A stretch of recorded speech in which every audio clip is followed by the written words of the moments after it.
If you're not an early riser, not waking up at 5 or 4 a.m., you might find it difficult to achieve success. There's actually a reason why successful people around the world have the same habit or routine.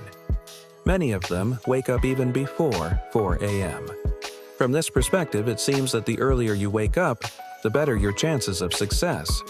Because when you wake up early, you have more time to be productive. However, if that's the case, why are so many people in different countries still struggling with the same life? Interestingly, when we look at the data, many countries in the world have very different average wake-up times. For example, in many Asian countries, people usually wake up early, even before sunrise. However, these countries often have higher success rates. So, why does this happen? As it turns out, the answer is not just about wake-up time, but about the secrets that successful people do in the morning that the other 95% of the population doesn't follow. I recently read an interesting book called The 5 a.m. Club. It explains why successful people wake up at 5 a.m. Although I personally feel that this view is a bit exaggerated, as if waking up at 5 a.m. is a benchmark for success.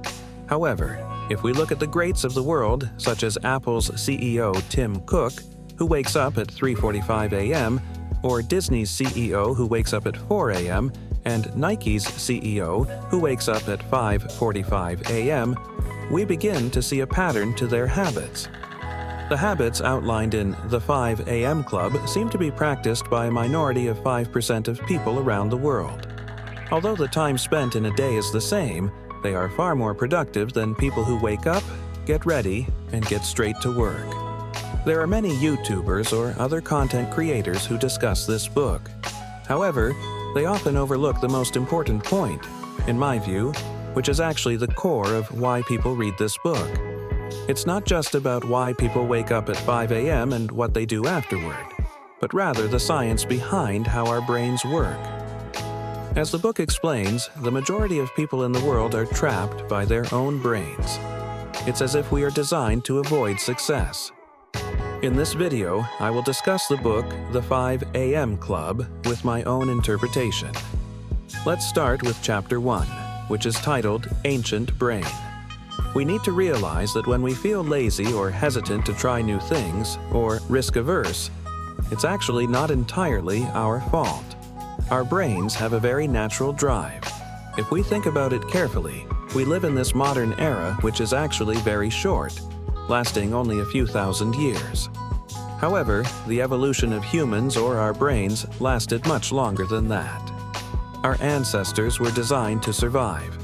Our brains were actually not designed to evolve, go out of our comfort zone, or take risks, but to avoid risks at all costs to ensure survival. We need to note that this is completely against the advice of all the successful people in the world. One of the explanations in the book is that our brain has two fundamental parts. The first is the ancient brain, which is the part of the brain formed through evolution, and the second is the mastery brain. It is important to understand this so that we know why waking up at 5 a.m. is crucial. The mastery brain is the more advanced component of the brain, which makes some people dream big, strive to be productive, step out of their comfort zone, and take risks. These two parts function like yin and yang. On the one hand, as long as we are alive, we are born to survive. However, in this day and age, we don't have to worry every day about how to get through tomorrow. In the past, continuity of life was important because we always had to be on the lookout for dangers, such as predators. Now, society requires us to thrive. Some people have brains that tend to operate in this way. When we discuss the journey to success, there is a growth component, which means we have to get out of our comfort zone and take risks and try new things. There is also a productivity component. Everyone only has 24 hours in a day. So, how is it possible for two people who both spend 10 hours working, but one person can produce 3? 4 times the output of the other. In this book, the author explains the battle between these two parts of the brain to tell us how to develop the mastery brain so that we can be more productive. The point of the 5 a.m. Club is not just about waking up at 5 a.m. Let's go back to the story of the early rising CEO. Many of those who wake up early do so to get me time, time that is reserved for themselves. Uninterrupted time is very important. In this book, this is called less distraction. The saying, "The early bird gets the worm," underscores the importance of waking up early. But it's important to note that they don't wake up early just to work more, but to build the habits I've described earlier and increase their mastery brain capacity. Imagine, when someone starts being productive at 9 or 10 a.m., they will immediately be faced with challenges and distraction factors. If you wake up, get ready, and get straight to work, that's a mistake.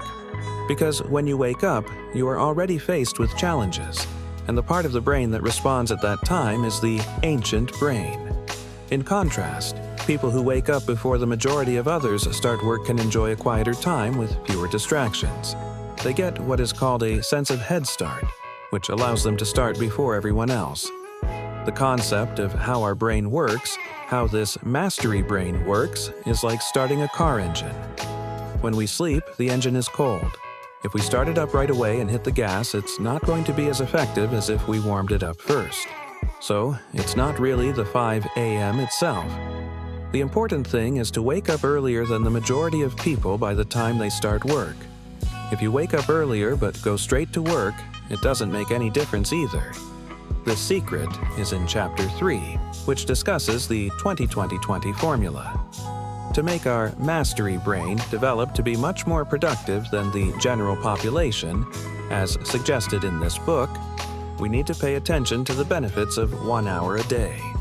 The 20-20-20 formula consists of 20 minutes for physical activity, 20 minutes for self-reflection, and 20 minutes for growth. This is all based on existing research. The best way to prepare our brains to be more productive is to start the first 20 minutes with exercise. Not eating, not showering, not reading a book, or writing a journal. Because our bodies have a quota of a stress hormone known as cortisol. If our cortisol levels are high, we cannot think productively. Therefore, exercise in the morning is necessary to control these levels. By producing the hormone dopamine, morning exercise has been shown to lower daily cortisol levels. The premise is quite simple. Exercise is a natural way for us to expend energy.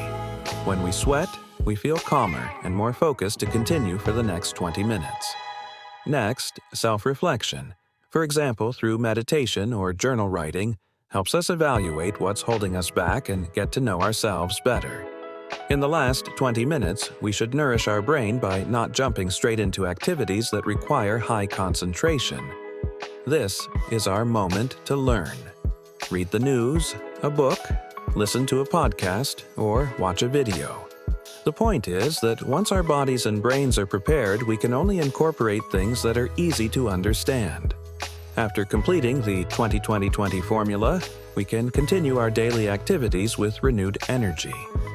The important point to remember is that it's not just about waking up at 5 a.m., that 5 is not something sacred. It's not true to think that miracles will happen if we wake up around that time.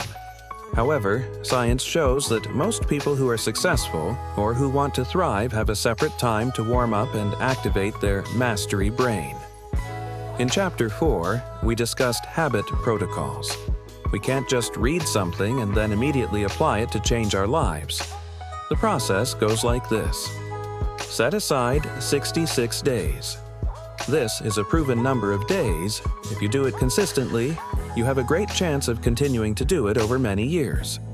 The first 22 days are the disruption phase, where you do it not only to form new habits, but to kill old ones. This phase may feel excruciating. In the next 22 days, known as the integration phase, the new habit starts to compete with the old one. This can be more difficult and often people start to give up. However, once you enter the third phase, installation, you will be less inhibited and start to feel the benefits. In conclusion, the 5 a.m. Club is designed to appeal to, let's get up at 5 a.m. Because most people simply don't do that. However, to be a successful person, we need to be able to see what the average person is doing that the average person is not. As it turns out, the point of waking up early is not merely to get more time to work, but to have time when there are no distractions from other people. Having time for yourself is very important. After hearing all this information, are you interested in waking up earlier consistently? Are you already in the habit of waking up early but haven't implemented these rituals? What do you think? If you have a book you'd like me to revisit in the same way, please leave a comment below. See you in the next video.